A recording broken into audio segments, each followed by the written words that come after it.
Yang paling utama adalah melakukan reformasi di bidang hukum ya, terutama yang berkaitan dengan banyaknya tumpang tindih aturan di antara satu undang-undang dengan yang lain. Pusat Analisis dan Evaluasi Hukum Badan Pembinaan Hukum Nasional Kementerian Hukum Republik Indonesia berdasarkan Pasal 409 Permenkum Nomor 1 Tahun 2024. Pusat ini mengkoordinasikan penyusunan analisis dan evaluasi hukum yang relevan dengan kebutuhan masyarakat dan pemerintah, serta pembinaan jabatan fungsional analis hukum. Sejak tahun 2016, Pusat Analisis dan Evaluasi Hukum Badan Pembinaan Hukum Nasional telah menyusun pedoman dalam melakukan analisis dan evaluasi hukum terhadap peraturan perundang-undangan yang disahkan oleh Kepala Badan Pembinaan Hukum Nasional pada tahun 2019 lalu. Dengan adanya pedoman ini dapat menjadi acuan oleh para analis hukum di seluruh Indonesia dalam melakukan analisis dan evaluasi hukum terhadap peraturan perundang-undangan. 6 dimensi. Dengan mengusung slogan 6 dimensi, pedoman analisis dan evaluasi hukum terhadap peraturan perundang-undangan dapat menjadi panduan dalam melakukan evaluasi terhadap peraturan perundang-undangan yang dilakukan oleh seluruh analis hukum di Kementerian Hukum Republik Indonesia dan seluruh kantor wilayah, kementerian lainnya, lembaga pemerintah, non-kementerian, dan pemerintah daerah.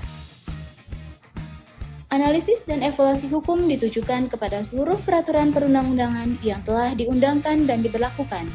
Pedoman ini akan menjadi acuan dalam melakukan analisis dan evaluasi terhadap peraturan perundang-undangan di Indonesia dari undang-undang sampai peraturan daerah. Pedoman 6 dimensi terdiri dari dimensi Pancasila. Dimensi ini bertujuan melakukan penilaian sejauh mana suatu peraturan perundang-undangan mengakomodasi nilai-nilai yang terkandung dalam sila-sila Pancasila.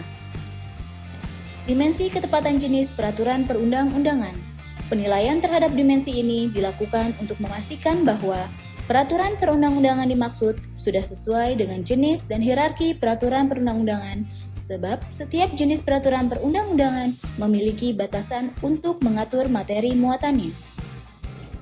Dimensi disharmoni pengaturan. Penilaian dimensi ini dilakukan dengan pendekatan normatif, yaitu untuk mengetahui disharmoni pengaturan mengenai kewenangan, hak, kewajiban, perlindungan, penegakan hukum, dan definisi atau konsep. Dimensi kejelasan rumusan. Penyusunan peraturan perundang-undangan dilakukan sesuai dengan teknik penyusunan peraturan perundang-undangan. Dimensi kesesuaian asas bidang hukum peraturan perundang-undangan yang bersangkutan. Dimensi ini dilakukan untuk menilai apakah ketentuan-ketentuan dalam suatu peraturan perundang-undangan telah mencerminkan makna yang terkandung dari asas lain sesuai dengan bidang hukum peraturan perundang-undangan yang bersangkutan. Dimensi efektivitas pelaksanaan peraturan perundang-undangan. Penilaian dimensi ini dilakukan untuk melihat sejauh mana kejelasan tujuan serta kedayagunaan dan kehasilgunaan dari suatu peraturan perundang-undangan yang bersangkutan di masyarakat.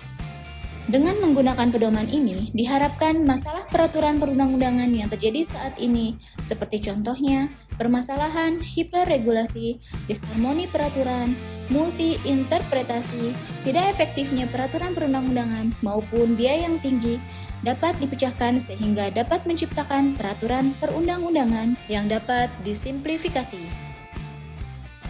harmonis, jelas, efektif, dan efisien. Oleh karena itu, dengan bangga kami mempersembahkan pedoman analisis dan evaluasi hukum terhadap peraturan perundang-undangan. Pedoman 6 dimensi.